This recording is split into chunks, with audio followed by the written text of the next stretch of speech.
itti bu'uuraa gaafa barannu akeekkachiisni yookaan hubachiisni ni kennamaa jechuudha. Akkamittiin akka dubbii waaqummaa dhaggeeffachuu fi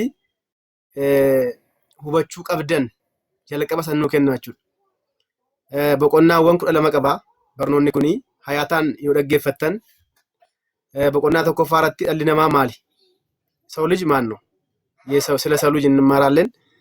ከዛ በኋላ የሰው ልጅ ውድቀት ኩፋት ለማ በቆና ሰዲ ከሰቲ ራጂወን ከኩመፋ ከሰቲ ዱበተን ቆጲ ዱቢ ፋይናቲፍ ኑፍ ራወተመን ዱቢን ፋይና ኬኛ ጨልጀዴ ከራ ደሜዶሶን ዱፍኔ ራጂን ዱበተም የከ ዱፌ ኒላላ በቆና ፈፋ ከሰቲ እጭቲ ፎኑፈቹ ዋቀዮ ምስጥረ ስጋዌ የምንለውን እናለን።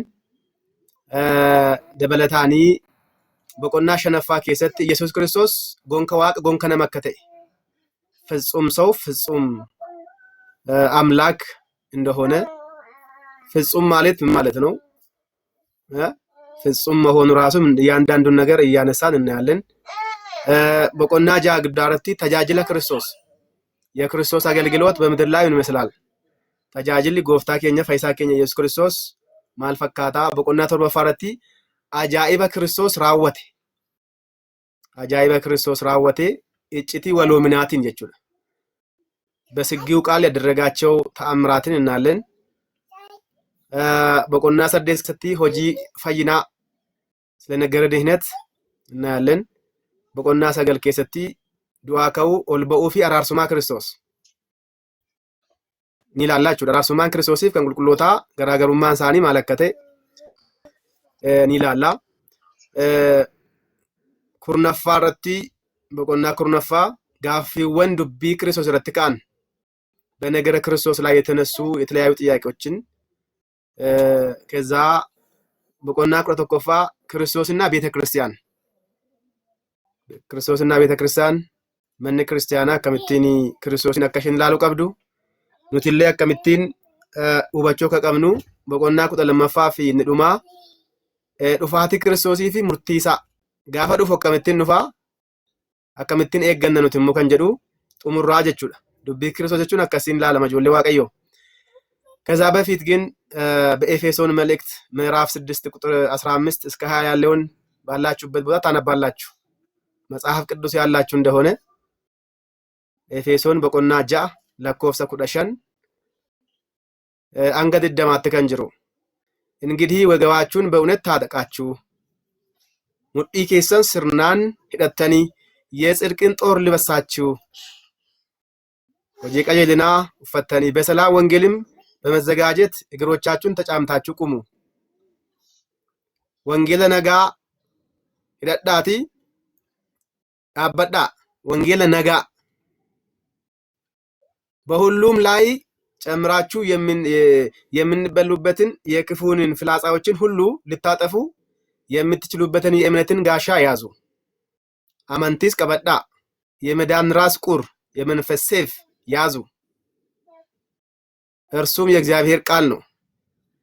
አልቤ ጎራዴ ከንተ ዱቢ ሰገሌ ዋቀዩ በጸሎትና በልመና ሁሉ ዘወተር በመንፈስ ጸልዩ። በርኖተ ከነጋ በረተን በጸሎት በልመና አንድ ቀን ብቻ አይደለም ሁሌ። በዚህም ሐሳብ ስለ ቅዱሳን ሁሉ የለመናችሁ በመጽናት ሁሉ ትጉ። ደግሞ የወንጌል ምስጢር በግልጥ እንድታስታውቁ አፋችሁም እንዲከፈት ልቦናችሁም እንዲከፈት የእግዚአብሔርን ቃልን በልባችሁ እመኑ። አከ ዋቀዮ ለጴ ኬሰን ኬሰ ቡሌ ዱቢን ሰገሌሳ ድሬኘ ስኒፍ ተውፍ አማንቲያ ነገፈዳ ስለ ወንጌልም ብላችሁ በፍቅር በትዕግስት በሰላም ተማሩ። የመግቢያ መልእክት ነው ይሄ። ኤፌሶን ጃ ቁዳሸን አንገድ ደማቲ ጫቀሰ ከነ ይሮንዱማ ከዱብስተን አፌራ ኪየዳ ደበለታን ጫቀስ እንዱብስተን ጀቹ የሮ ሁንደኩን ኢብሮታ በቆናሸን ለኮፍሳ ኩረተኮቴ አንገ ኩዳፍሪት አከና ዱብስተኒ ዱቢ ክርስቶስ በራቹፍ ጅርቱ ጋፋ ከነ በረተኒ ወፌ ገኖ ዳን በራቹ ከቀምኑ Ibroota boqonnaa jaalle akka dubbistan tokkooti hanga sadiitti affeeraa keenyadha jechuudha. Isa booda barnoota keenyatti gallachuudha. Iccitii nama ta'u Waaqayyo ምስጢረ ስጋዌ መግቢያ ነው ዛሬ የምናየው። ምዕራፍ 1 እና 2 ነገ እናያለን ማለት ነው። iccitii nama ta'u Waaqayyo ምስጢረ ስጋዌ ምስጢር iccitii jechuun maal jechuu akka ta'e jalqaba hubachuu qabna. በነገራችን ላይ dubbii waaqummaa gaafa barsiisnu keessaa kukkunnee barsiisnaanii namoota baay'eedhaaf maal ta'a gaaffii uumala. Gaaffii waan ta'eef jalqabaa kaasnee siikwensii isaa eegnee dubbachuun nurraa eegama. Iccitii nama ta'u Waaqayyoos ta'e, iccitii Sillaasees ta'e, iccitii Cuuphaas ta'e, kan biroos ta'e balbala ittiin iccitiiwwan hubannu balbala 6tu jira. Balbala meeqa jiran isiniin jedhee? Balbala gurguddoo 6tu jira. Balbala kanaan hin galtan taanaan isiniif hin galu. Har'a balbala kana beekuu qabdu ijoollee Waaqayyoo. Balbala kana yoo hin hubanne abadan dubbiin Sillaasee isiniif hin galu. Iccitiin nama ta'u Waaqayyoo isiniif hin galu. Ni dubbistu, ni barsiistu garuu isiniif hin galu. አትኖሩበትም። ማውራት እንችላለን ግን አልኖርበትም። ይሄ ደግሞ ምን ያደርግናል? ሰው ዓለምን ቢገዛ ራሱን ካላተረፈ ምን ይጠቅመዋል? ማን ይሰፋየድ? ዋን tokko iyyuu sanfayyadu ijoollee Waaqayyo. Kanaafuu balbala ittiin iccitiiwwan mana kiristaanaa hubannu har'a qulfii kan argattee qabachuu qabdu jechuudha. Kana qabanneetoo iccitii nama ta'u Waaqayyo barachaa deemna jechuudha. Gaafa barannu immoo beekumsaaf osoo hin taane jireenyaaf baranna ijoollee Waaqayyo. Jireenyaaf. Jireenya keenya keessatti gara gaabbiitti nu geessuu kan qabu, gara fooniif dhiiga isaatti kan nu geessuu qabu. Akkasumas akka isa waaqessinuuf kan nu kakaasuu qabu jaalalli Waaqayyo akka nu keessa buluuf barannaa jechuudha. Malee daraquu qixaatale minimmaaroo. Iccitii nama ta'u Waaqayyo yoo sirriitti hubanne waa'een dubbii foon uffachuu Waaqayyo gaaffii keessa nu jalaan galu. Waaqayyo maal akka ta'e hubannuu jalqaba. Maannoo እሱ ግን እናስበው እስኪ ማሊፍ ነመተ ከንጀሩ ያለችው ቀምነች። ስለዚህ የኛ ድካምን ማየት አለብን። ደጠብነ ከኛ ላሉ ቀምነች ባንወርቅ ኖሮ እኮ እሱ ሰው አይሆንም ነበር። ኦሶኑ ትንኩፍ ነታየቲ Waaqayyo nama hin ta'u ture laa. Kanni nama ta'ee fedha isaatiin kan inni beela'e fedha isaatiin kan dhufee foon keenya fudhate fedha isaatiin akka ta'e hubachuu qabna jechuudha. Kanaafuu iccitiiwwan gurguddoo 5tu jira. Akkuma kanaan dura barannee maaliif 5 akka ta'an illee baranneerra. Isa keessan deebi'u. 5 keessaatii iccitii lamaffaan iccitii nama ta'u Waaqayyooti. Incarnation of the Logos. Iccitii nama ta'u Waaqayyo. Hubadhaa. Waaqatu nama ta'e, namatu Waaqa ta'e miti. Eenyutu nama ta'e malee? Waaqayyotu nama ta'e malee. Waaqayyo nama ta'e, namni immoo Waaqayyo ta'e. Kanaafuu iccitiiwwan kana sirnaan hubachuu qabna jechuudha. Barnootni kun waa'ee iccitii Waaqayyo nama ta'uu kan of keessaa qabudha waan ta'eef sirnaan hubachuuti qabna. Qulqullicha abbaan keenya Phaawulos tokkoffaa Xiimotewos boqonnaa 3 lakkoofsa 16 gubbaratti maal nuun jedha? Tokkoffaa Xiimotewos boqonnaa 3 lakkoofsa 16 akkas nuun jedha. Iccitiin Waaqayyoon fakkaachuu shakkii tokko malee guddaadha nuun jedha. Iccitiin Waaqayyoon fakkaachuu shakkii tokko malee guddaadha. Iccitiidha kun ijoollee Waaqayyo. Iccitii erga ta'eeti keessa seenneetoo hin ilaallu jechuudha. Iccitiin iccitiidha kaa. በነገራችን ላይ ani ofii kiyyaaf iccitiidha beektu. Ana maqaama kiyyaa harka kiyyaa fuula kana naannoo kanan beeka malee asii olillee morma kanan beeku laan iccitiidha ofiif. Fuulli koo kun illee naaf iccitiidha beektu kana. Fuula keessan kan beektan jirtu as keessaati. Anama fuula keessan argaa hin jira. Isin garuu fuula keessan hin beektan. Dudda keessan hin beektan. እኛን ለራሳችን እንኳን ምስጢሮች ነን። iccitiin Waaqayyo immoo hagam akka inni fagaate hubachuun ortodoksummaa jechuudha. Waa'ee Waaqayyo yommuu dubbannu waan tokko beekuu qabdu ijoollee Waaqayyo. Waa'ee Waaqayyo gaafa dubbannu nuti Waaqayyoon ni beekna hin beeknu jenneetu dubbanna. Barumsi kun mana kiristaanaa keenya keessatti maal jedhama? Apophatic theology jedhama. Apophatic theology. Apophatism jedhama. Kana jechuun maal jechuudha? Waaqayyoon dhibbaa dhibbatti hin beeknu ni beekna mooti. Maaliin beekna? Uumamaan beekna. Amantiidhaan isa beekna. Garuu ijaan arginee beeknu akka inni jiru garuu beekna. Waaqayyoon kan argan jiru jedhamiti garuu amanaa jirra. Akka warra Kaatolikii, akka warra Protestaantii yookaan immoo amantoota biroo qorannoodhaan bukkee hin geenyudha. Qorannoodhaanii let x is equal to jenneetu bukkee hin geenyu jechuudha. Sababiin isaa sammuu keenya ol Waaqayyo bukkeen gaamula. Waaqayyo dhala namaa ol sammuu dhala namaa olidha Waaqayyo. Sammuu kana isa tume. Fakkeenyaaf kitaaba kana argaa jirtu laata? Kitaaba kana nama tokko barreesse. Waan as keessa jirtu barreessaan kitaaba kanaa beekala. Waan as keessa jirtu barreessaan kitaaba kanaa beeka.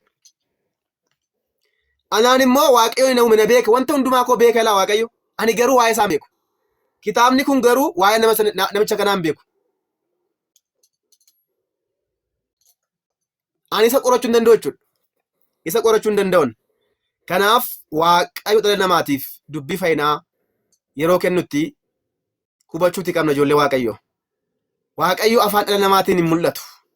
Isin ajaa'iba qulqulluun abbaan keenya Yohaannis afaan warqee maal jedha beektu? Qulqullichi Yohaannis hin afaan warqee jalqaba Waaqayyo samii fi lafa uume nuun jedha. በመጀመሪያ እግዚአብሔር ሰማይንና ምድርን ፈጠረ ይላል። ni hubataa dubbisaa sin jedha laa. Caqasa kana gaafa dubbistu hubachaa jirtaa sin jedha. Waaqayyo akkamittiin akka addunyaa kana uume sittin himu. Hubadhaa yoo isiniif gadi ta'e. Waaqayyo akkamittiin gaafa jettu Waaqayyo akkamittiin jettu jammarate. Ati eenyudha? Waaqayyo akkamittiin akka addunyaa kana uume Museen siif hin barreessine. Kan siif barraa'u qabu maali? Waaqayyo addunyaa kana uumuudha bakka beekuu hin qabdati. Nuun jedha. Inumaayyuu kitaabni kun immoo kan siif kenname jedha. Jaalala Waaqayyoo fi guddummaa Waaqayyoo sitti himsuufidha. Amma kitaaba adda addaa gaafa caqasnu dadhabina keenyaaf ijoollee Waaqayyoo kitaabni kun kan nuuf kenname. Ergamoonni Waaqayyoo kitaaba hin qaban laa. Ergamoonni Waaqayyoo kitaaba hin qaban. Ni ajaa'iba. Waayyuu hin qaban. Amantii qabu garuu isaan.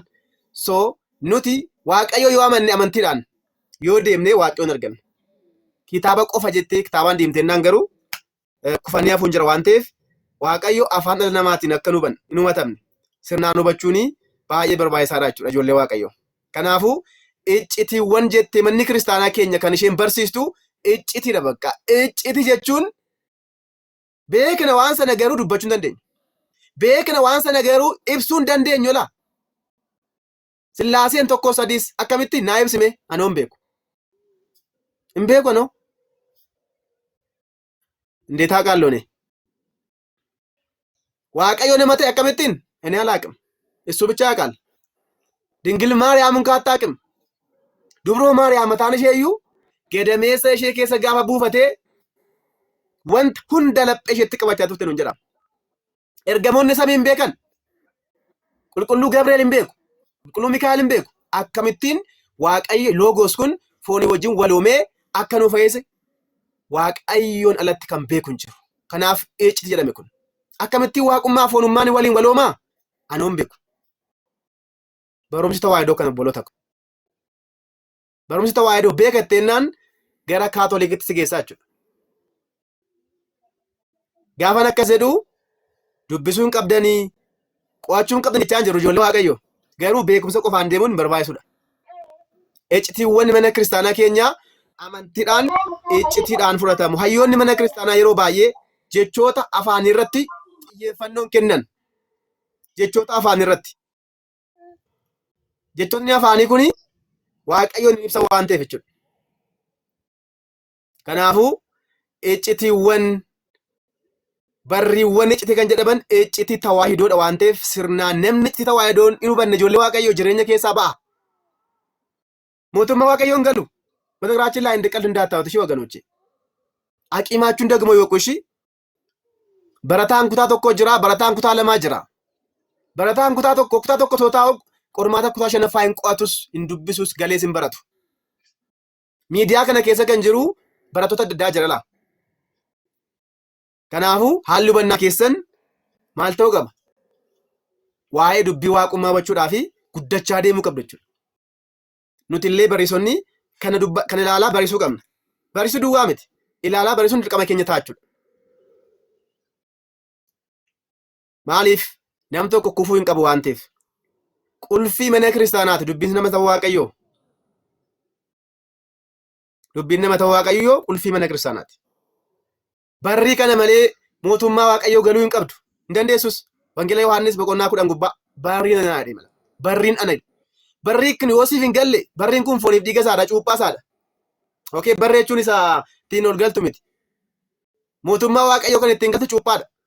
Fooniif dhiiga isaatiin isatti amanuuni barrii kan jedhame sana. Kanaafuu barrii kana sirnaan hubachuu sirraa eegama ijoollee waaqayyoo. Koorsii kanas sirnaan hubattanii namoota hin hubanne hubachiisuun akka sirraa eegamu dhaamsa kiyyadhaa jechuudha. Kanaaf iccitiin nama ta'u waaqayyoo beekumsa kootiin an cina ga'a jettee yaadda yoo taate ati sammuu kee waaqessaa jirta. Irra deebi'ee sirriitti malaa. Iccitii nama ta'u waaqayyoo iccitii Sillaasees ta'u kan biroos yoo ta'e beekumsa kootiin an qoradhee bukkee ga'a jechaa jirta yoo ta'e sammuu kee waaqessaa jirta jechuudha. Abbaan keenya maalluun jedhaa? Abbaa keenya beekaan biyya Sooriyaa Efreem waaqayyoon barbaadee bukkee yoo geesse jedha. Yoo argatta jedha ani waaqa sana dhiiseen sitti amanaa jedha. Waaqayyo barbaadamee cinan gaama ijoollee waaqayyoo akkamittiin indeet hono innaa namoonni tokko tokko keessumaati waaqayyoon barbaadanii argachuu kaatafaatika jedhamu mana amantaa kaatolikii keessatti hin baay'ata. Keessumaa bara keenya immoo nuti immoo kana keessa galaa jira jechuudha. Bana garaachillaa. Ortodoksonni bara kanaa keessumaa barisoonnis taanaan barattoonnis garamitti deemaa jira? Gara kaatafaatikitti deemaa jira kan. Okay? Waaqayyoon qorachuutti deemaa jira. Waaqayyoon qoratamu. Hin qoratamu waaqayyo. Inni amanama malee. Sillaaseen ajaa'iba dhala. Sillaaseen bukkeen ga'amu qaama sadii keessaa waa'ee ilmaa moo kamittiin qorattu aree? Wanta abboonni hun jedhan yoon dhageenye akkamittiin amanna ree? Abboota hin caallu barnuti. Osoo akkam beekni si jammar waayuun beeknu osoma beeknu yoo abboota hin caallu jechuudha. Kanaaf akka kanatti yaaduun amantaa keessaa ba'uudha ijoollee waaqayyoo. Amantaa keessaa ba'uudha. Amantaa malee immoo waaqayyoon gammachiisuu hin dandeessan ilaa. Ibroota boqonnaa 11 lakkoofsa 6 yaale እምነት እግዚአብሔርን ልታደስቱ አትችሉም. በቃ waaqayyoon gammachiisuu kan dandeessani amantaaf amantaa qofaani. Amantiin immoo maal akka ta'e ilaala jechuudha maratti. Isa booda dubbiin nama ta'u waaqayyoo ala salphaan sinii gala ijoollee waaqayyoo. Jarreen kana jalqaba hubachuu qabna shi. Isinii galaa jira barumsi kun. Hubachaa jirtu? Min ይባላል ጉዝጋስ ወይ ደግሞ barri jedhama. Kana yoo nu banne calluma jedhee Yesuus Kiristoos nama ta'e ምናምን isa miti dubbiin. Inni maa ta'e bakka already ta'eera. Garuu akkamittiin fudhachuu qabdi? Kasoominaan gadi bu'uu qabdu jechuudha. Gadi bu'uu qabdu laa. Ibroota 11:3 gubbaarratti maal jedha beektu? Addunyaan kun jecha waaqayyootiin akka uumamte amantiidhaan hubannaa nuun jedha laa. Addunyaan kun jecha waaqayyootiin uumamte ijoollee waaqayyoo. Jecha eenyumtuu miti. Soo amantaa guddaatti geessuu qabna jechuudha. Kanaafuu gabaabumatti namni tokko barnoota citiiwwan mana kiristaanaa barachuu barbaada yoo ta'e kasoomuu qaba jechuudha. Kasoomuu gadi bu'uu qaba. Jarreen kana hubachuudhaaf balbala yookaan barriiwwan armaan gadii isa fayyada. Barriiwwan kana yoo dandeessan barreeffadhaashi. Balbaloonni ittiin iccitii yookaan dubbii waaqummaa mana kiristaanaa keenya ittiin hubannu baay'eetu jiru. Gabaabseen isinitti himaa. Barnoota keenya ijoo har'aa keessaa jiroonni kun jechuudha. Kana qabattanii jennaan abadan eenyu isinitti hin taphatu jechuudha. Ni hubattu jechuudha. Tokkoffaan maalidha? Iccitiiwwan afaaniin akka hin ibsamne hubachuun barbaachisaadha. ማንኛውም ምስጢራት በቋንቋ በእውቀት እንዳይገለጡ ደግሞ ማብራራት እንደማንችል መረዳት ነው። icciitiiwwan mana kiristaanaa kan jedhaman keessumaa tiiwwan bu'uuraa shanan jechuudha. Sana keessaa dubbiin nama ta'u waaqayyoo tokkodha waan ta'eef afaan keenyaan ibsamuu hin danda'ani. Hin dandeessu minaa ibsuu dandeessu waaqayyo maal jedhame?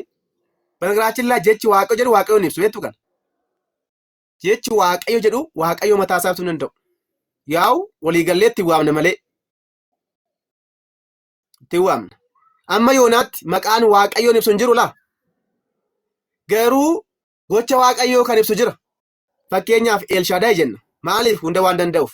Adoonaay jenna. Gooftaa waan ta'eef. argitanii ilma waaqoo jenna waaqa abbaarraa waan dhalateef walumaa galatti gocha isaa maqaatti baasna malee waaqayyoon maqaan ibsu hin jiru. Kanaaf ittiiwwan mana kiristaanaa namootaatiin በፍጹም hin mul'atu.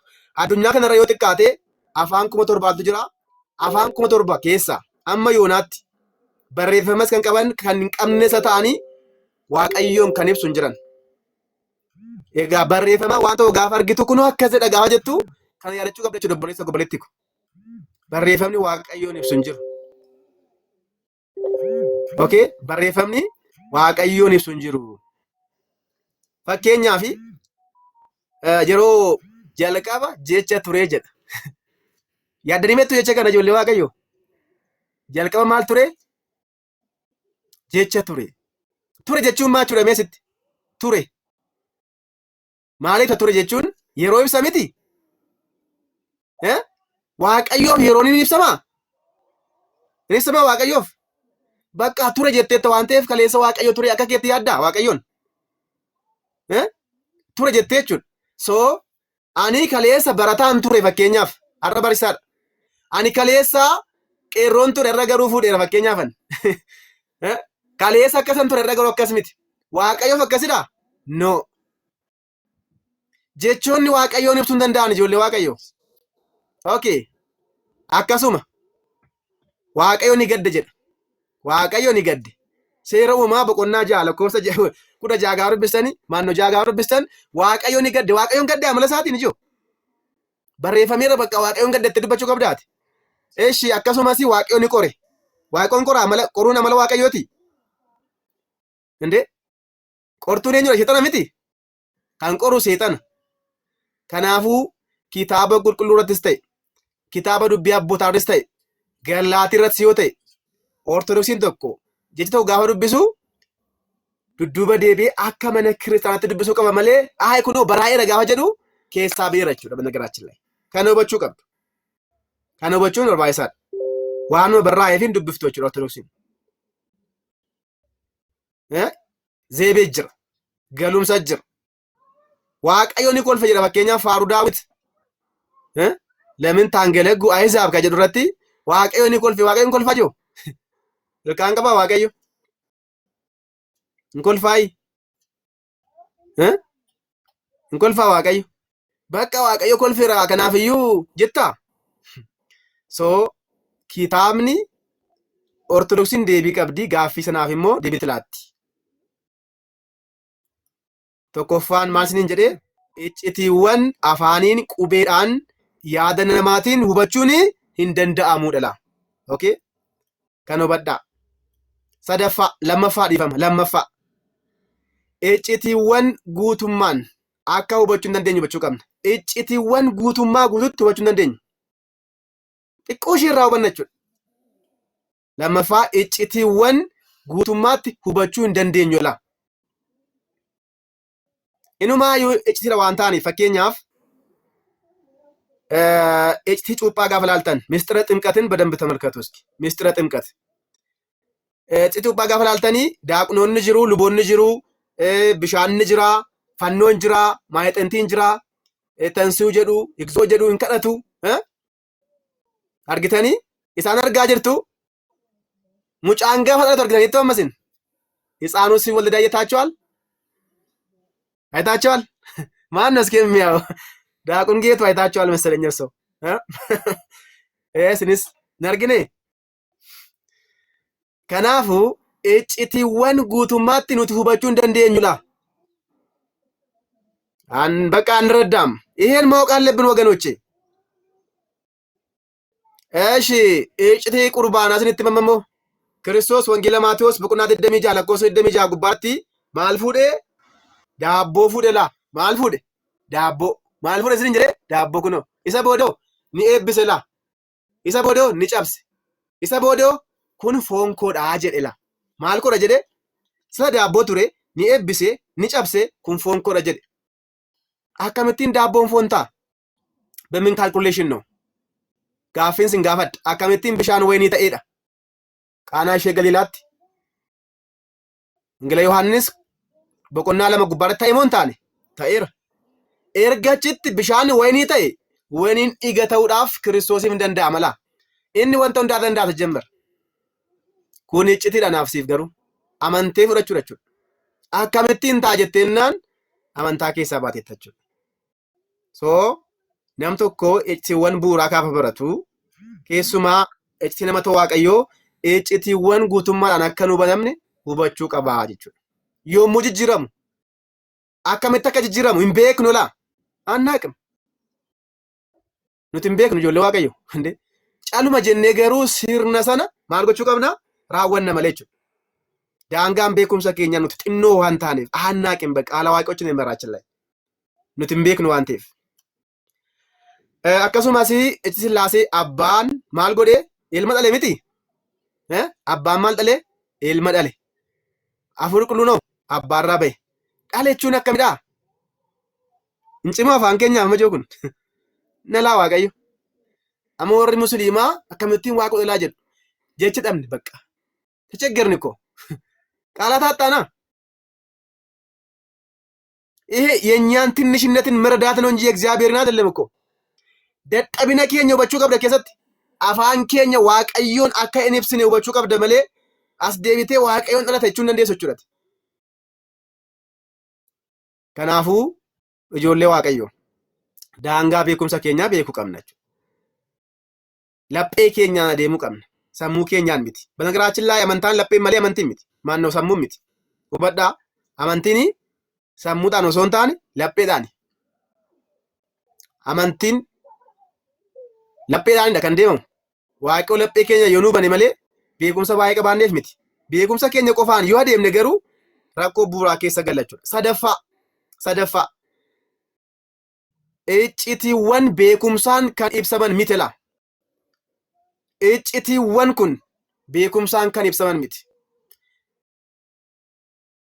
ስለዩ እጭቲ ነው ከመቲን ቤኩምሳን ኢብሰና ረጀሮ ተከም ስላሴን ኦፍ ኢብሰ በቃ ኑፎ ኢብሰላ ካኩሞ ፋኬሰት ቤቱላ ዱቢ ስላሴ በነራችን ላይ ተኮስ አዲስ ደሜ በርሲፈማን ቱሬላ ካኩሞ ፋኬሰት በሩምሳ ከሲን ቱሬ ኢኑማዩ ሴራውማ በቁና ተኮ ለኮሰ ደሜጃ ሴራውማ በቁና ሰዲ ለኮሳ ድደሚለም akkasumas seeruma boqonnaa 11 lakkoofsa 7 gaafa dubbistanii Yihuudoonni aandimtaa isaan irratti ergamoota wajjin haasa'aa jiraa jedhu Waaqayyo. Kottaa gadi buunee gaafa jedhu Waaqayyo abbaan ergamoota wajjin haasa'aa jiran hiikkatu la. Maaliif? Sillaaseen tokko sadii akka ta'e hin beekan waan ta'eef. Seera keessa deebii boqonnaa 6 lakkoofsa 4 gubbaarra kan jiru yaa Israa'el dhaga'i Waaqayyo uumaan kee tokkodha kan jedhu qofa beeku isaan. Ishee kana qofa beeku. Kanaafuu dubbiin Sillaasee barnoonni Sillaasee kakuu haaraa keessatti fabe.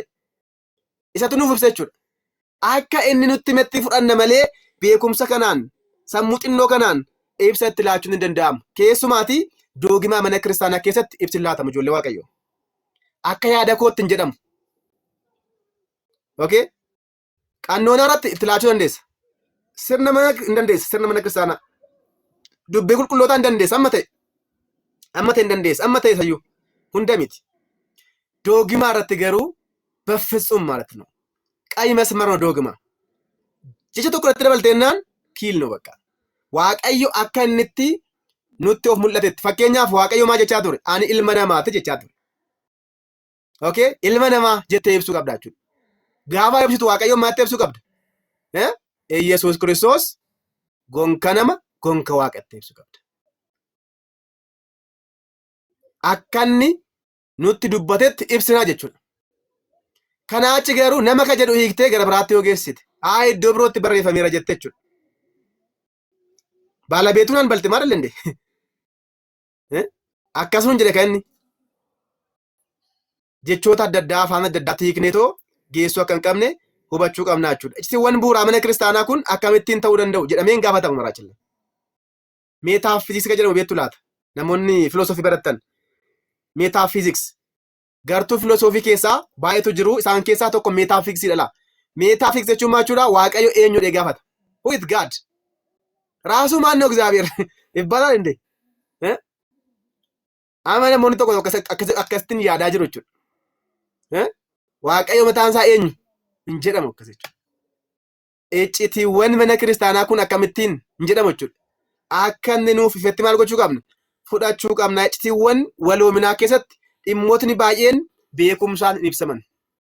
Bafitsum beekumsaan ibsuun hin danda'amu jechuudha. Arfaffaa iccitiiwwan mana kiristaanaa amantiidhaan kan fudhatamanidha.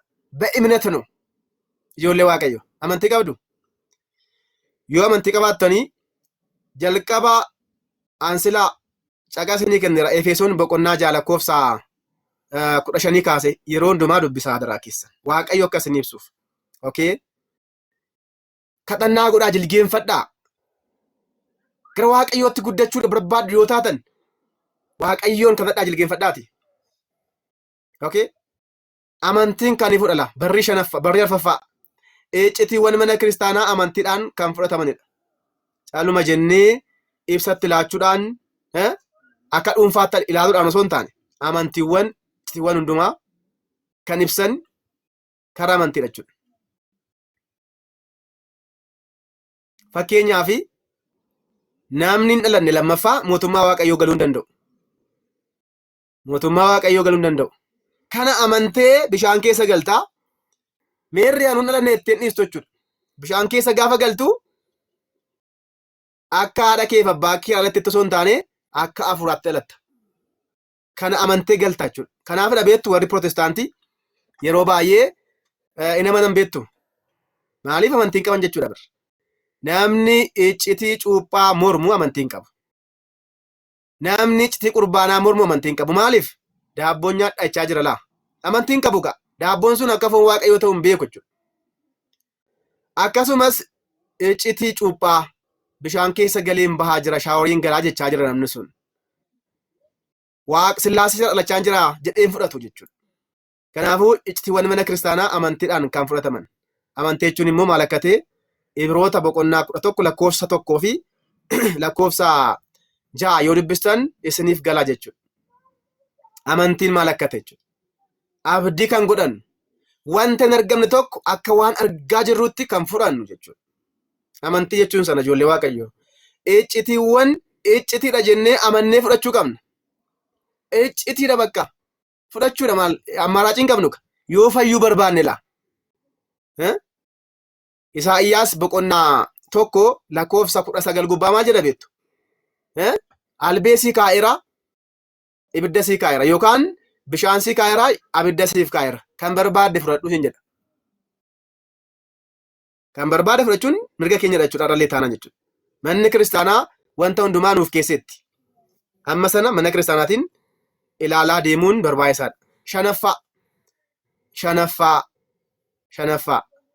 Barri shanaffaanii iccitiin mana kiristaanaa warri buuraa kun waaqayyoon kan mul'atanidha laa. በእግዚአብሔር የተገለጡ ናቸው. waaqayyoon waan mul'ataniif akka barbaanne kan itti daballu kan irraa hir'isnu miti jechuudha. Manni kiristaanaa immoo ibsitee keessatti jechuudha. Seeraa fi itti bulmaata ishee keessatti kitaabota adda addaa keessatti keessetti. Kanaaf jaroota kana haala ifa ta'een hubachuu qabna. Waaqayyoon nutti ibseera fakkeenyaaf. Okay, waaqayyo maal jedhee ani waaqa keessanii jedhe fakkeenya yeroo jalqabaadhaaf maqaasaa Museedhaaf ibsa beektu. Museedhaaf gaafa ibsu Yaahuwee jedheetti Yaahuwee beektu. Yaahuwee jechuun Adonaayi gooftaa jechuudha. Waaqayyo kan adda addaatti kuu dandeenya. Ani alfaanna omeegaa jechuudha kan biraa.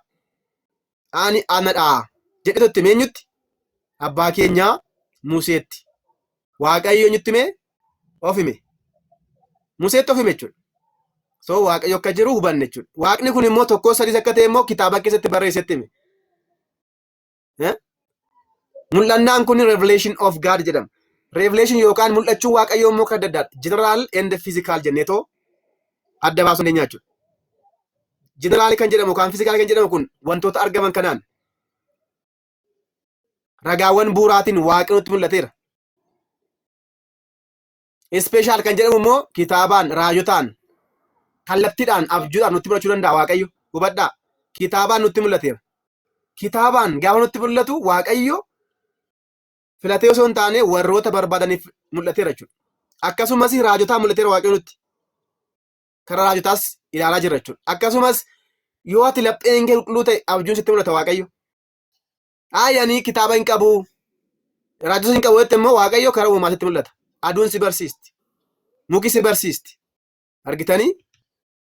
Kanaafuu Waaqayyo mul'atee addunyaa kanaaf fudhachuu dhiisuun immoo kan keenya jechuudha. Akka inni mul'ate sanatti immoo fudhachuu qabna jechuudha. Abbootiin citiiwwan kanaa hubatanii Waaqayyoon nuuf mul'ata. Mul'anna sana maal jedhee doogimaa jedhama. Mul'annaan Waaqayyoo maal jedhama? Doogimaa jedhama. Doogimaa jechuun Waaqayyo kallattiin nutti mul'ate kan nuuf kenne jechuudha. Fakkeenyaaf sadan tokkummaa Waaqan nu mul'ise of mul'ise barbaannee arganne miti. Kaalkuleeshinii keenyaan barbaannee kan arganne osoo hin taane Waaqayyo abbaan ilma qulqulluun tokkos sadii akka ta'an qaamaan sadii akka ta'an maqaadhaan sadii akka ta'an nutti of mul'isan. Qaama sadii keessaa tokko immoo ilmi Waaqni dhufee nama ta'e. Isa dhufe laa nutu kottodhee miti. Okay? Nutu gadi waame miti. Eessumatu fedha isaatiin dhufe. Fedha isaatiin, fedha abbaatiin, fedha hafuura qulqulluutiin dhufe laa. Fedha isaatiin nu dhufe jechuudha. Argitanii? Dhufee hoo nuuf kenne maal? Cuuphaa nuuf kenne. Isuma nuuf kenne laa. Isuma dhufe sana nuuf kenne. Isa booda hoo fooniif dhiiga isaa nuuf kenne. Isa booda hoo deebi'een nu faanuu hin jedhe. Kan hin guunnee kun shan guuteera jechuudha. Jarreen kana immoo kan walitti hidhu iccitii nama ta'uu Waaqayyooti. Iccitiin nama ta'uu Waaqayyoo kun sadan tokkummaa nutti hime. Hubadhaa. Namni iccitii nama ta'uu Waaqayyoo hin beekne Sillaasee hin beeku ijoollee Waaqayyo. Maaliif jettan? Galaana Yordaanos keessatti tokkos sadiis akka ta'e barreeka. Osoo ilmi Waaqayyoo dhufee hin dhalanneeti. Eessatti bartu turtan? Akkamittiin beektu? Warri kakuu moofaa hin beekan jennaa jechaa turre hin bara. Warri kakuu haaraa garuu akkamitti beekne nutti of ibsa jechuudha. Samiin ni banamteedha. Wangeela Maatewos boqonnaa 3:16 kaasanii gaafa dubbistan. Samiin ni banamte. Banamte jechuun maal jechuudha? Iccitiin dhokatee ture sun ifa bahee jechuudha laa. Iccitiin dhokatee ture sun maali? Sadan tokkummaa Waaqayyo qaamaan sadii ta'uusaa. Isa keessaa Waaqayyo ilmi dhufee nama ta'e. Kana hubachuun irraatu eegamaa jechuudha ijoollee Waaqayyo. Kanaafuu qulqullummaan Waaqayyoo addunyaa kanaaf of ibsee ajaa'ibadha. Inni biroon inni jaafaanii doogimaan akka fedha dhuunfaatti hin hiikamu. Doogimaan akka hin hiikamne hubachuu qabna jechuudha. Doogimaa hin hiikamu laa. So barumsa dubbii Sillaasee dubbii nama ta'uu Waaqayyoo gaafa barattanii an akkas jechuun barbaade kan jedhu yoo jiraate የተወገዘ ነው። በነገራችን ላይ ቤተክርስቲያናችን አስተምሮ ዶግማ irratti an akkas jechuun barbaade kana jechuun kana jechuudha jedhee yaada isaa kan itti dabalu yoo jiraate mana kiristaanaa keenya keessatti kan fo'amedha.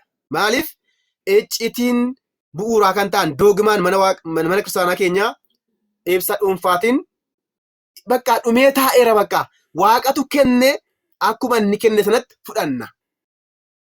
Malee kana jechuudha jenneetoo ibsatti laannu jechuudha. Ibsitti laatamu jiru. Sababiin isaa doogimaan Waaqayyoon waan kennameef. Mataan isaayyuu Waaqayyo doogimaan sun maraachille. Doogimaa jechuun mataan isaatiin Waaqayyo. Doogimaa jechuun maal jechuudha? Mul'achuu Waaqayyooti waan ta'eef. Mul'achuu Waaqayyoo akkasitti mul'achuu qabdu akkas ta'uu qabdaa jechaa jirta taanaan ati Waaqayyoo taateetta jechuudha. Kanaafuu doogimaan akka itti hin dabalamne akka irraa hin hir'anne hubachaa barnoota kana barachuun nurraa eegamaa jechuudha.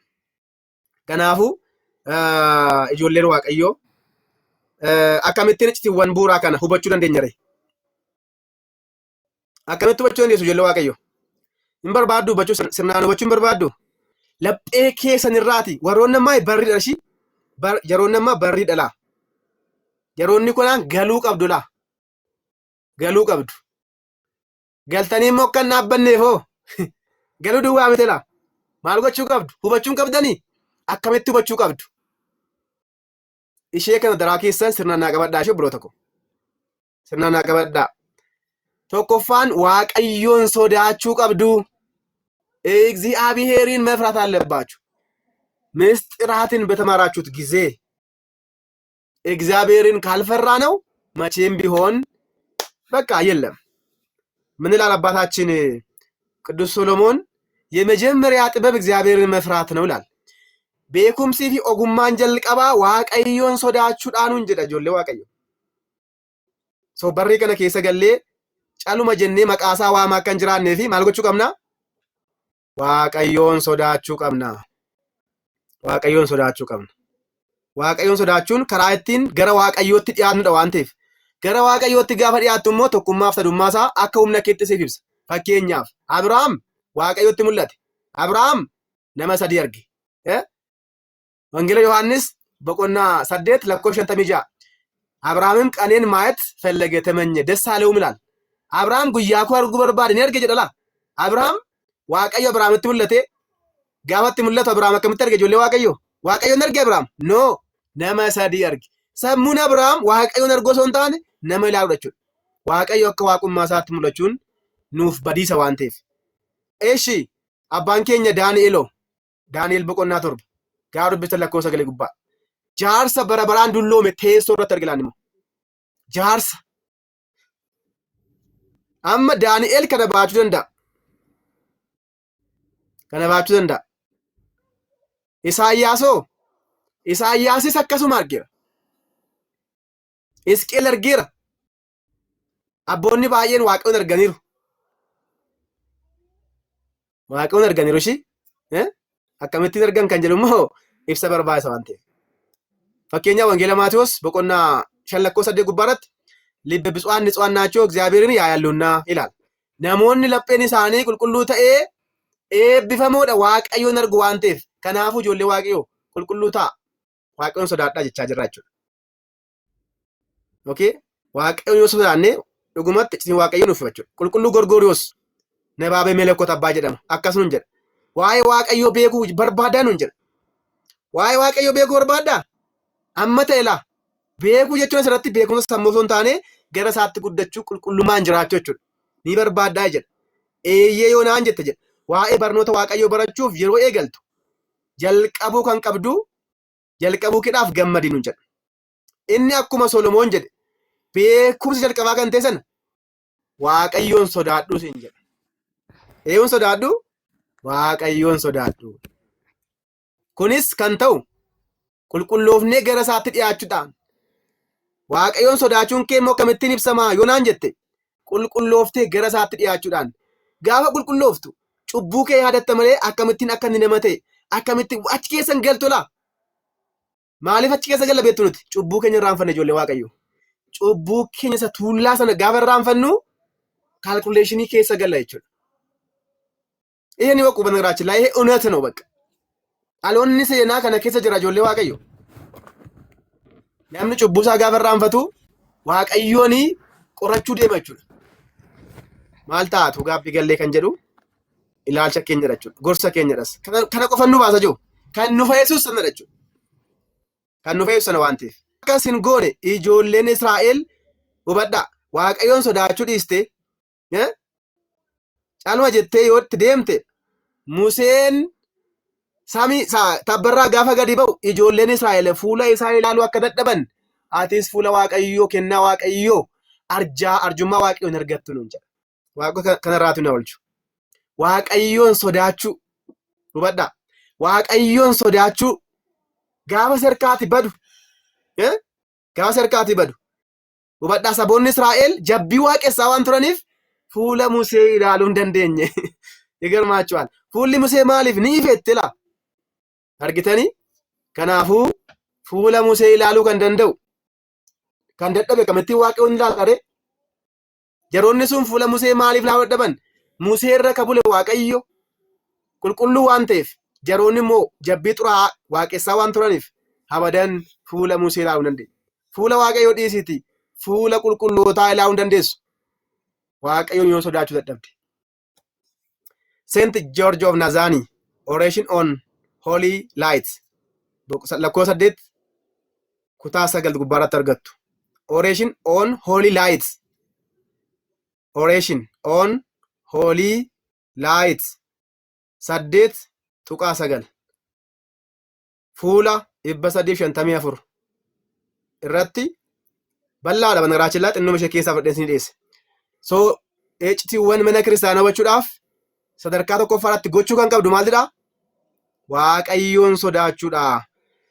Akkasumas qulqulluu Yohaannis inni Qaasiyaan jedhamu qulqulluu Yohaannis abbaan jedhamu tokko immoo maalluun jedha qulqullummaan kan argamu kasoominaanii jedha. Maal argama? Waaqayyoon beekuun hubadhaa. Waaqayyoon beekuun yookaan immoo waaqayyoon barbaadde argachuun beekuu gaafa jennu ammas kan warra kaatolikii miti obboloota ko gara isaatti guddachuu. Kasoominaani kasoomina yoo hin qabaattu akkamittiin argattaa hin jechaa jira. Kasoominni immoo amantaadhaan dhufaa. Hubadhaa kasoomina qabaachuu qabdaa. Yoo kasoomina qabaatte maal qabda nuun jedhaa? Amantaa qabaattaa nuun jedha.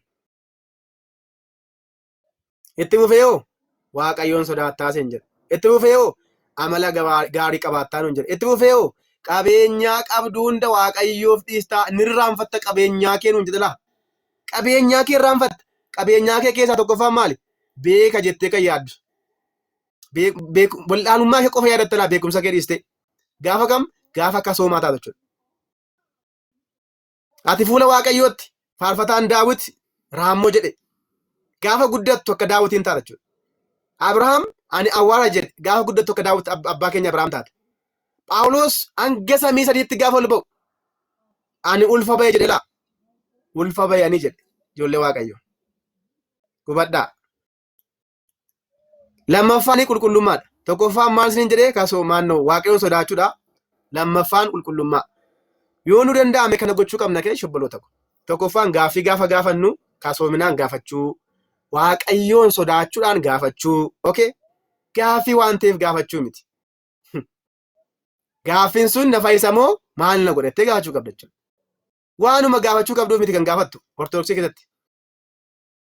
Si fayyisa moo si hin fayyisu wanti sun? Dubbii fayyina keetiif si barbaachisa moo hin barbaachisu? Fakkeenyaaf Sillaaseen maaliif tokko sadiis ta'an? Gaaffiidhaan majoo kun. Deebiinsaa maal si galchedha? Maal si galche? Sin ilaallatu bakka allaqe. Tijjemmer gaaffii hin fayyadu kaa? Tokko sadiis maaliif ta'e? Hin jedhama akkas. Waaqayyo jalqaba maaliifi samii fi lafa uume? Amma teebsuu dandeessa kana. Garuu maal isa gashame? Jalqaba samii uumamuu isaadha miti. Inni uumaa keessa tokko ta'eera garuu waaqayyo bitamaa jira. Ani waaqayyo bitamaa jira jedhee yoo gaafate maal ta'a? Yeroo baay'ee wanta nu ilaallatu hin barannu hin barsinu laa dhugaan siniin jedhe miidiyaa kanarratti. Wanta nu barbaachisu irra caalaatti keessumaati miidiyaa kanarratti nu barbaachisu maal beektu? Gaabbii galtaniitti ammas. Amma yoonaatti barnoonni gaabbii barsiifame beekaa miidiyaa kanarratti. Okay. Ani garuu yaadeen jira yoo kanatti mana kiyyatti asuma asina feerera kiristaanummaaf amala gaariin barattu laa. Torbee kana keessa jechuudha. Amma manni kun banamutti. Kiristaanaaf amala gaarii barattanii beektu? Maaliif akkas banne beektu? Kiristaana ta'uun keenya iyyuu shakkii keessa nu gashaa jira beektu? Barumsa dhabnee hin jennu. Biyaans osoo hin baratiin kan dogoggoran jiru waan ta'eef. Kiristaanummaaf amala gaarii jechuun ikkoo osoo beektuu gaduuf qabu. Osoo beektuu waan tokko dhiisuu dabara. Osoo beeloftuu cinuma beela'uudha. Kiristaanummaan osoo quuftee jirtu nyaachuu miti. Raachillaa dubbachuu irratti hin dubbanna ishee. Maaliifi generalized waan ta'eef jechuudha. Dirqama keenya waan ta'eef. Dirqama keenya waan ta'eef. Kanaafuu qulqullummaa qabaachuu qabna jechuudha. Iccitii mana kiristaanaa gaafa hubannu. Qulqullummaan keenya immoo fedha keenyaan miti. Maal qulqulluudha nuti? Garuu qulqullummaan keenya akkamittiin ifa beektu? Ani cubbamaadha. Gadoof qabu. Gadoof qabu. Fakkeenyaaf cuuphaan hin fayyisu hin jedhee ani salphataadha jechuudha. Cuuphaan hin fayyisu akkamittiin akkasii jedhu namni kan barraa'ee jiru tu laalu moo? Fooniif dhiigoof yaadannoodha. Eessaa fidde? Eessaa dhufe kun? Keessumaa waldaa kiristaanaa keessa taa'anii kan akkas jedhan jiru jechuudha. Eessaa dhufe kun? Kuni qulqullummaa dhamuurraa kan madde. Namni qulqullummaa hin qabne difratii baay'isa. Abbaan keenya Daawit maal nu jedha beektu? Abeetu ሆይ ይላል ከድፍረት ኃጢአት ጠብቀኝ ይላል። በእውነት እግዚአብሔር ከድፍረት ኃጢአት ጠብቀን። የድፍረት ኃጢአት ማለት ምን ታውቃላችሁ? ምን ይመስላችኋል? የድፍረት ኃጢአት ማለት እያወቁ ማለት ነው መናገር ማለት ነው። ለምሳሌ cuuphaan hin fayyisu. Barraa'ee jira. Fooniif dhiigni gooftaa yaadannoodha hin fayyisu. Akkamittiin waaqayyo koo sobaa jiratta fayyisaa jedhe tokko mitiin waaqayyo sobaa jira jenna jechuudha. Kanaafuu difratiin kana caale immoo hin jiru jechuudha. Kanaafuu qulqullummaa qabaachuu qabna. Wangeela Maatewos 5:8 gubbaarratti gooftaan keenya maalun jedhe beektu? Lapheen isaanii qulqulluu kan ta'e eebbifamoodha waaqayyoon argu. Libba ንጹሐን ብፁዓን ናቸው እግዚአብሔርን ያያሉና በቃ laphee qulqulluu yoo qabaatte waaqayyoon argita ka. Kanaafuu Yesuus Kiristoos akkamittiin akka nama ta'e sitti machoodhaan iyyuu akkasumas tokkos sadis akka ta'e sitti malaan iyyuu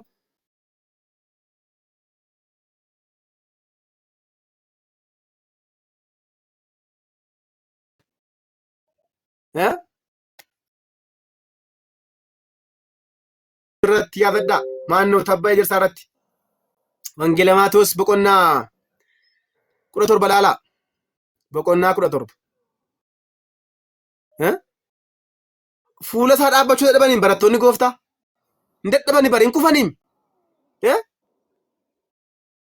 hin dadhabaniin fuula isaa dhaabbachuu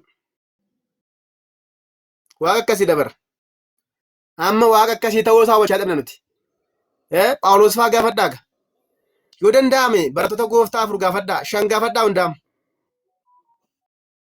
eegufa beektu warri 5 kun warri 3 Yaaqoob Phexros Yohaannisin gaafadhaa ibiddi waaqummaa akkamittiin akka nama gubu gaafadhaa sadaffaa irratti immoo Toomaasin gaafadhaa maal jedhe Toomaas foon sana gaafa qabu gooftaa koo nama koo jedhe moo gooftaa koo jedhe maal jedhe gooftaa koo waaqa koo jedhe. Eeshi Phaawulos sekendii tokkotti gaafa ijisaa jaamu gaafadhaa ifi waaqayyoo xiqqoon ishee akkamittiin akka isheen sureessitu gaafadhaa. Kun immoo qulqullummaan akka ta'e hubachuu qabna jechuudha. Keessumaa qulqulluun Gorgoriyoosis maalluun jedhaa iccitii waaqayyoo hubachuuf jalqaba jireenyi kee miirri kee fedhiin foonii kee baduu qabaa nuun jedha. Fedhiin miira keenya baduu qaba ijoollee waaqayyoo sijjammara jechuudha. Iccitii waaqayyoo hubachuudhaaf amma sun hin bannetti cala jennu bakka minaalleef zimmi binnil cal biyaansa jechuudha. Callisuun illee akkoo solution dhabeettu bara kana keessumaa jechuudha. Callisuu caalaa solution hin jiru. Kanaafuu iccitii waaqayyoo hubachuuf jalqaba jireenya keenya miiraa fi foon irraa qulqulleessuu qabnaa nuun jedha. Waan meeqa yaadaa oolama nuti tokkoffaan obboleetti keenya jibbaa ari'achaa tuffachaa gadi gombisaa akkamittiin dubbii waaqa dubbanna nuti jireenya isa kamiin isa nuufi beekufammoo dubbanne immoo gaariidha jechuudha. Kanaaf abbaa Hiriyaaqos jaalachisa abbaa Hiriyaaqos qulqullina foonii qofa miti jedhama. Igarmaachuu abbaatiin abbaa Hiriyaaqos qulqullina foonii miti kasoomina qulqullummaa waliin qabeenyaa godhannu የሥጋ ቅድስና አይደለም። ትህትናን ከቅድስና ጋር ገንዘብ እናድርግ። ምንን ከምን ጋር? ትህትናን ከቅድስና ጋር ልቡ ኢሳኒ ቁልቁሉ ጎቹን ራጆኒ ባየን ዋቂውን አርገኒሩ ብዙ ነቢያት ነፍሳቸውን በማንጻት እግዚአብሔርን አይተዋልና። ወገኖች እግዚአብሔርን ማየት ትፈልጋላችሁ? ስለሱ መራት ትፈልጋላችሁ? አንደኛ ስጋችሁን አንጹ፣ ሁለተኛ ትህትና ኑራችሁ ንጽህናም ኑራችሁ። ከዛ በኋላ ታውቃላችሁ እግዚአብሔርን ማወቅ ፈለጋችሁ አይደለ? ያ ምናጠናው ብዙ ነገሮች የምንናገረውም ለዚህ ይመስለኛልና ምናጠና ሰዎች ማለት ዱቢ ዋቁማ ሁበቹፍ ኤገ ጀልቀባ ካሶምነ ቀባችሁ ቀመች kasoomina kan hin qabne baay'ee rakkisaadha. Guyyaa tokko monoksee tokko ture beektu. Monokseen kun baay'ee xoomala, baay'ee dubbisaa, baay'ee sagadaa, baay'ee xoomaa. Asirratti immoo tiitinnaa qaba. Seexanaa wajjin wal qixxee ta'e. Seexanni hin soomuu. Fakkeenyaaf sa'a waggaa muluu soomte koo seexana wajjin tokko dhaate maaliif seexaniin sooma bara hin nyaatuuf seexanillee waan soomteef qofa banraachillaa waa miti jechuudha. Seexanni fakkeenyaaf maal miti hin sooma jechuun nyaata hin qabu jechuudha. Ergamaa waan ta'eef. Garuu abbaan kun maaliin caalani? Maaliin caalani? Jilgeenfannaadhaa? Soomadhaa? Sooma taanaan hixanni iyyuu hin nyaatu. Maaliin caalan illee kasoominaan. Kasoomina qofaadhaan caalan. Banagaraachin laa'ee seexana caaluu kan dandeessan beekumsaan hin caaltani tokko. Sababiin isaa seexanni baay'ee beeka beektu. Nu caalaa beekama ergamaadha kaa. Fakkeenyaaf inni anuma fakkeenyaaf manatti kana keessan jira. Inni garuu addunyaa kana ammasaa jiradha. Ameerikaa jiraachuu danda'a. Awurooppaa jiraachuu danda'a. Iddoo baay'ee jiraachuu danda'a. Seexana waan ta'eef jechuudha. Macheem seexanni baay'een jirani kaa. Giruuppii yeree warra kaan Ameerikaatti ergu warra kaan Afrikaatti ergu tokkuma ta'ee bulchaa jira waan ta'eef jechuudha addunyaa kana. Kanaafuu inni seexana ta'ee addunyaa kana akkas gochaa jira. Ani garuu isa maaliin caala? Ijoollee Waaqayyo kiristaanonni seexana kan caallu kasoomina qofa. Namni kasoomina hin qabne hundaam seexanaa gadi taa'ala. Maaliif? Tokkoffaan si caala seexan iddoo hundumaatti argama. Hin caalu iddoo hundumaatti argamuudhaan. Waan baay'ee beekamu beekumsa caalaa seexan. Biyaan seexanni caaluu dandeenyu waan ta'eef jechuudha. So kasoomina yoo qabaanne Waaqayyotti dhiyaanna shobboloo tokko. Sadaffaan amantii guutuu qabaachuu qabna jechuudha. Dubbii Sillaasee barachuudhaafis ta'e dubbii nama ta'u Waaqayyo barachuudhaaf amantii guutuu qabaachuu qabna laa jala muraa beekan. Banagaraachin laayii duuka boota keessaatii kan jalqaba kufee Yihudaadha. Yihudaan bilxaa bilxiidha beektu. Bilxaa bilxii beektu qarshii qabdudha. 10 keessa tokko fudhachaa ture Yihudaan. 10 keessa tokko kurneen kan saate banagaraachin laayii. Shittoon nagadame suni birii 300 ture. 300 keessaa meeqatu sagaa? Birii 30. Kanaaf 30 gooftaa gurgurate bara. Maali shittoo kana yoo gurgurre koo qarshii 300 bitaa jedheem. Qarshii 300 keessaa qarshii meeqatu jalaa hafe? Qarshii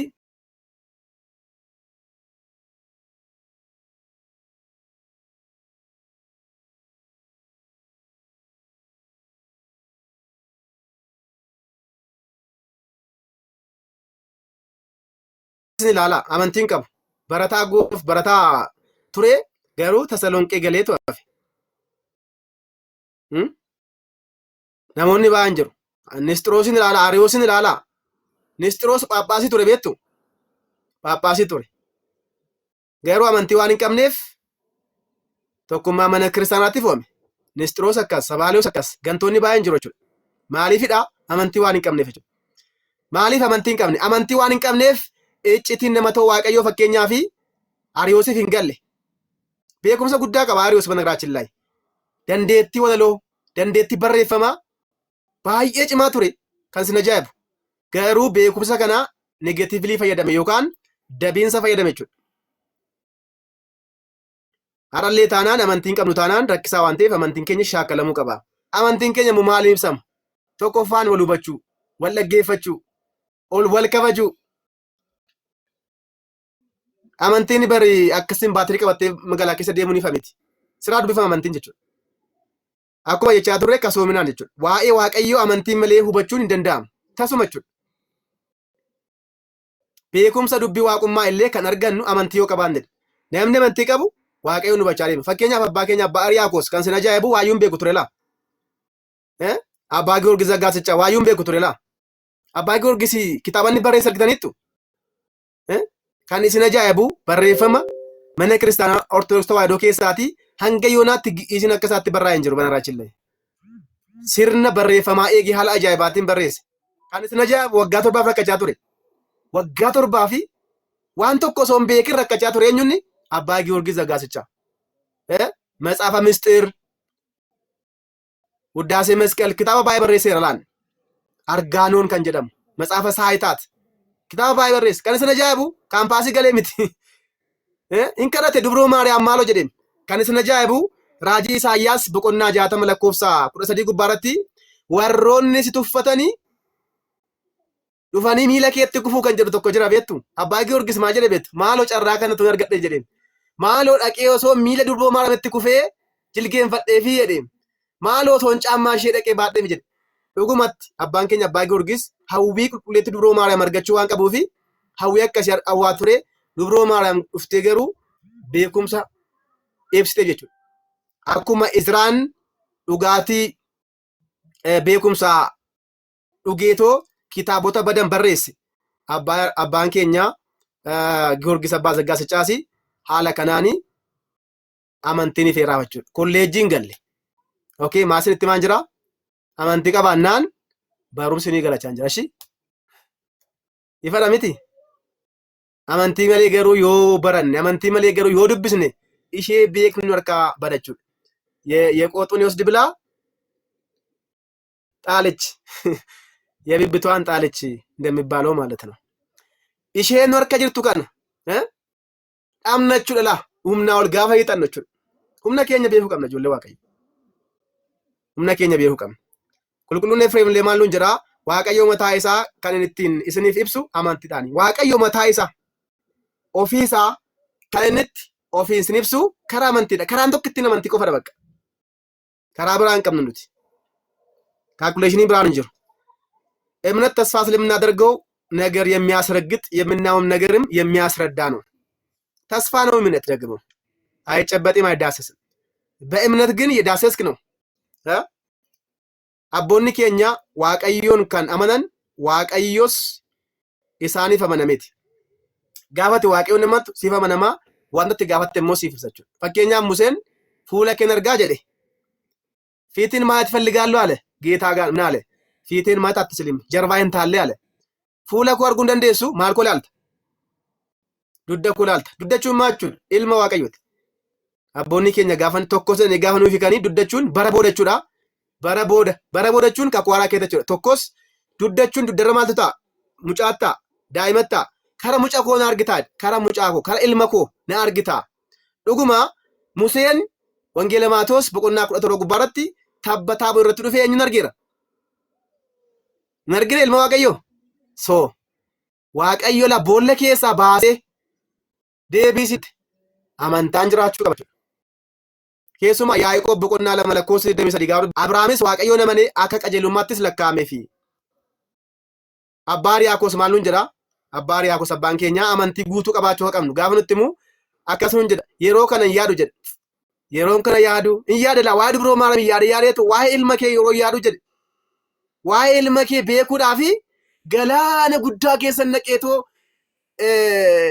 ዳካ ጀደላ ነንዳካ ጀ ይሰቦዶ ነንደደበ ኢትውፌ ማከሱማስ ያንከሞ ገርሰሚቶ ለጌሰ ጀደላ ኦሊ ገደደ ደደቤቱ ኑፋ ጀደ ደደቤን ኑፋ ጀደ ኢትውፉዳ ማሉን ጀደ ኢብደ ዋንተፍ ቀቡ ሶዳቴ ዴቢያ ኢልማ ሸይራም ኢልመኙ ኢልማ ድብሮ ማርያም ኢብደ ዋንተፍ ቀቡ ሶዳታ ያንክየ በከ ባዬ ጌደ ደቤ ዴቢያ ያንክየ የንጥኖን ኩን አባሪያኮስ ብሎተኮ ድብሮ ማርያም ከጠናንሽ ኑራ ብሉቲ ከበጃፍ ይልፍንሽ ከን ኢብሰቹ ስርነ ገለቶ ኬኛ ገሰት ዶጉዳ ከንቀም አባሪያኮስ ለሚ ቢየ ግብጥ ከንተ አመ ጅሬኛ ኢሳ ቆራቹ እንደንደኙ ፈጌኝ ኢሳስ እንቆራተሙ በቃ አይመረመርም ቡኬ ገው እንደው ጭነገው እንደንደው ጀል አባሪያኮስ ነመ ቁልቁሉማ ቀቡ ነመ ቁልቁሉ አርጊተኒ ገረሰሚቶል በላ አኒ ሞጉ ነው መነጥከነ ከሳዩም በ አመ በዱም ቢፈነም አኒ ደጠፋን ኩን መመቴን ዱቢ ዋቀዮ ቆረደረይ ከሰኒፈተኩን ጋፉን እንደገስነፍት አባሪያኮስ አከሰር ገጀዴቲ አኒ ኤኙ አኒ ኤኙ ጆሌ ዋቀዮ የሰኔኙ ቁልቁሉታፍ ዋቀዮ ቁልቁሉማ ዋን ከነመፍ ቁልቁሉማ ኢሳኒቲ ዋቀዮ ከን ከነሰናን በከበር ባደን ተወደንደው ኤልሳን ፈኬኛፍ ኢየሩሳሌምን ታኤ የሰደሜራ ፍልስጤምን ደሜራ ዋንተ ሞቲን ፍልስጤም ዱበቱ መነሳ ኬሰ ታኤ ደገፈተረላ ኤልሳዳምን ቁልቁሉማ ጋፈ ቀባቱ አከ ዋቀዮታት በካ አስቴሴ በከ ብሮዴም አስቴሴ አሜሪካ ወንቲሩ ያዶንዴስ አመለ ዋቀዮ ፍረት ማሊፍ ገረ ዋቀዮት ጉደተ ዋንቲፍ ገረ ዋቀዮት ከን ጉደተው ሞ አመንቲ ዳንዳ የቹዳኒ በርኖታ ኬኛ ራኒ ጡምራ ቀብጢ ወነራ ከነ ስርናን ወቹ ቀብዱ ቀብጢ ወነራ ኩን ስርናን ውበተሙ ቀው ጆሌ ዋቀዮ ቦር አከፈዳ ከኤማዋይ ቆቲ ሴናፊ ka'umsa yookaan immoo abbaa keenya Addaam ni ilaalachuudha. Uumama Addaam የሰው ተፈጥሮ ሰው ምንድን ነው ታስበው ዘንድ ሰው ምንድን ነው ከመላእክትም እጅግ ያሳነስከው akka yadattuuf dhalli namaa maali ergamootaa gadi kan goote faaruu daawwit boqonnaa 8 lakkoofsa 4 kaasaa dubbisa ሰው ክቡር ሆኖ ሳለ እንደ እንስሳ ሆነ namni kabajamaa ta'e akka beeladaa ta'e ኦኬ እንደ ቤለዳም አይደለም እንደ አውሬም ሆነ እንጂ እንደ አውሬም ብቻ አይደለም እንደ ሰይጣንም ሆኗል ዛሬ አያችሁ የሰው ግሩፖች አሉ 5 ናቸው akka ergamaatti kan jiraatu jira akka namaatti kan jiraatu jira akka beeladaatti kan jiraatu jira akka bineensaatti kan jiraatu jira akka seexanaattis kan jiraatu jira waaqayyo akka namaatti akka jiraannu nu godhuga maaliif kan uumamne nama taanee jiraachuudha yoo waaqayyo si gargaare nama ol baatee akka ergamaatti jiraata ergamaa jechuun maachuudha uffata dhiisu fakkeenyaaf abbaa keenya abune ገብረ መንፈስ ቅዱስ uffata qabuy amma abbaan keenya abune ገብረ መንፈስ nama አቡነ ተክለ ሃይማኖት ኮቾ ጃ ባሰንን ይዳም እንደ ሱራፌል 6 ክንፎች አሉት አቡነ ተክለ ሃይማኖትም 6 ክንፎች አሉት ክንፍ ማለት ማን ነው የአዳም ቅድስና ክንፈቹን አኩማ ክንፍዳም በረሪተ ሰሜቶልባቱ ቁልቁሎኒ ያደሰሙቲን በለለኒ ፉለ ዋቀዮ ዳበተኒ ከዳቹ ከንደንዳን ጋፋ ነሙማ ጅራኔ ፍጹም yookaan gonga daafataanu gara ergamootaatti jireenya isaanii keessa gallaachuu. Kanaafuu nama jechuun illee maal akka ta'e yoo hubanne waaqayyo nama ta'e gaa jennu nuuf gala jechuudha. Osoo waa'ee namaa hubatiin waaqayyo akkamittiin akka nama ta'e barsiisuun hin danda'amu.